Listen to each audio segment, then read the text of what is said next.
Hello दोस्तों, नमस्कार। आपके अपने यूट्यूब चैनल श्री में एक बार फिर स्वागत है। आज के इस एपिसोड में हम बात करेंगे लक्ष्मी घर आई और इसमें हुआ क्या है आगे वो देखते हैं अपन। तो दोस्तों, क्या होता है, दोनों गार्डन में जाते हैं। गार्डन में जाने के बाद क्या बातें होती हैं इन दोनों के बीच में और अंदर दोनों परिवारों के बीच में क्या डील पास होती है। दोस्तों, यदि आपने हमारे चैनल को सब्सक्राइब नहीं किया हो तो सब्सक्राइब कीजिए और पास में वाले बेल आइकन को प्रेस कीजिए ताकि आने वाली नोटिफिकेशन आप तक समय पर पहुंच जाए। बिना देरी किए दोस्तों एपिसोड को चालू करते हैं। आज के इस एपिसोड में क्या कहानी बनी हम आपको बताते हैं। राघव और मैथिली दोनों आपस में बातें करते हैं कि क्या तुम शादी से संतुष्ट हो। तो दोनों एक दूसरे को जवाब देते हैं कि मैं संतुष्ट हूँ, लेकिन इतनी जल्दी क्यों हो रहा है ये कुछ समझ नहीं आ रहा है। ऐसी कुछ बातें उनके अंदर होती हैं। अंदर राघव की माँ ज्वाला, जो कि एक लिस्ट के नाम पर एक कागज़ होता है, वो उनके हाथों में मैथिली के पापा और मम्मी के हाथ में थमा देती है कि ये हमारी डिमांड है। लेकिन वो खोल कर देखते हैं तो पता चलता है कि वो तो केवल एमडी पेपर है, उसके अंदर कुछ भी नहीं लिखा होता है। ये केवल और केवल ज्वाला की चाल होती है। अब ज्वाला की चाल क्या है ये दोस्तों हम आपको बताएंगे आगे। उन दोनों को बातें करते करते काफ़ी समय हो जाता है गार्डन में। तो आरती बुलाने आती है कि तुम अभी यहाँ बातें कर रहे हो, वहाँ तुम्हारा वेट कर रहे हैं सभी, चलो अंदर।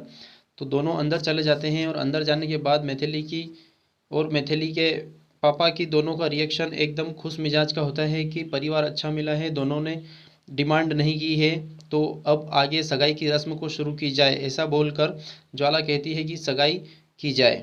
राघव की माँ ज्वाला कहती है कि मुझे बहू एक नंबर मिली है, जैसी मेरी गुड़िया है ऐसी बहू मिली है मुझे, और मुझे यही चाहिए केवल और केवल।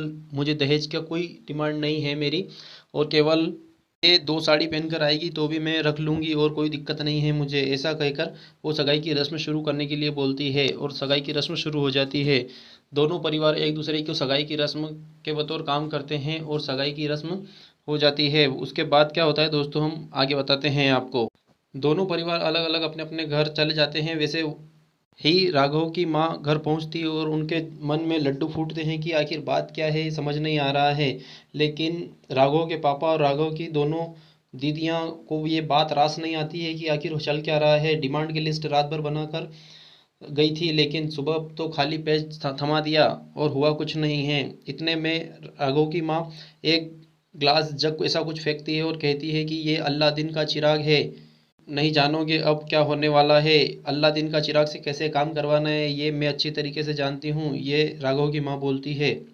अल्लाह दिन के चिराग को डरा धमका कर काम नहीं किया जाता है, उसको इस प्रकार धीरे धीरे मांझ धोकर काम किया जाता है। इस प्रकार बताती है, जैसे बर्तन को साफ करते हैं तो वो जग को साफ कर बताती है कि ऐसे आराम आराम से उसको उससे काम किया जा सकता है, उससे काम लिया जा सकता है। अब तुम आगे देखते जाओ ये ज्वाला क्या करती है।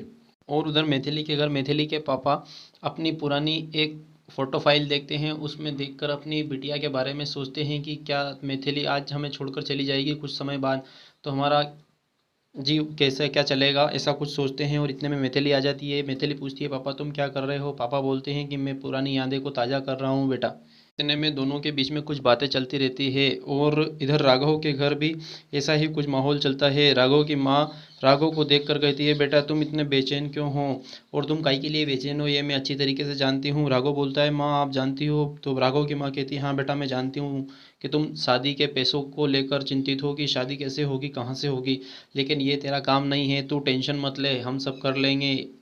और ये राघव को ऐसा झूठा दिलासा देकर समझा देती है कि हमें सब कुछ करना ही है, सब करेंगे, लेकिन वो उसे समझा बुझा कर भेज देती है। इतने में राघव की माँ आगे की प्लानिंग को तैयार रखती है। आगे की प्लानिंग क्या होती है हम आपको बताते हैं। मैथिली को घर से बाहर बुलाना और राघव को घर से बाहर भेजना, ये सभी राघव की माँ की प्लानिंग होती है।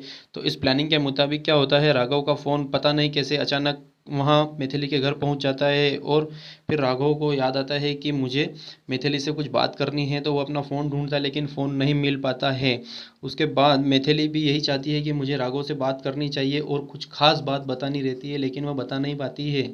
इतने में किसी सहेली सीखा का फ़ोन आ जाता है और सीखा से कहती है कि मुझे राघव को सच बता देना चाहिए कि आखिर सच क्या है। जो सबसे पुराना सच है वो उसके सामने उगलना चाहती है, लेकिन क्या दोस्तों सच बताएगी मैथिली राघव को, आइए देखते हैं अब आगे।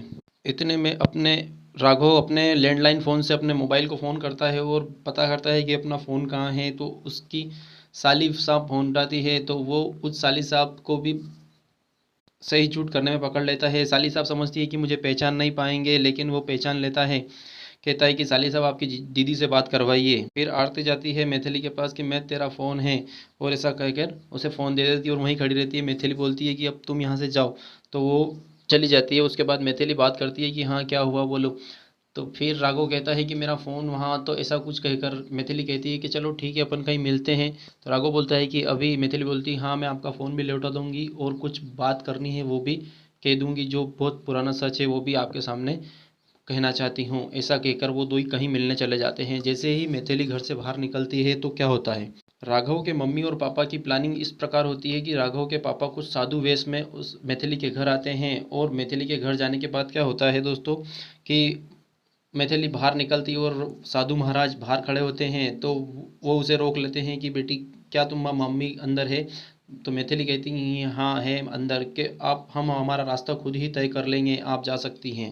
इतना सुनने के बाद मैथिली वहाँ से राघव से मिलने चली जाती है और महाराज घर के अंदर प्रवेश कर जाते हैं। वहाँ उनका सभी आदर सत्कार करते हैं कि आइए महाराज आइए, कैसा आना हुआ, ऐसा कुछ बात करते हैं। और उधर मैथिली राघव दोनों के बीच में बात चलती है, लेकिन बात क्या चलती है ये कुछ समझ नहीं आता है।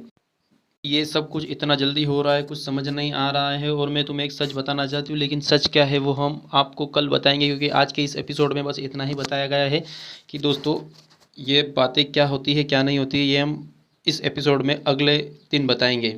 राघव की माँ ज्वाला के दिमाग में बस एक ही बात चलती रहती है कि अब यहाँ से कैसी डिमांड की जाए और कैसे पैसे निकाले जाए।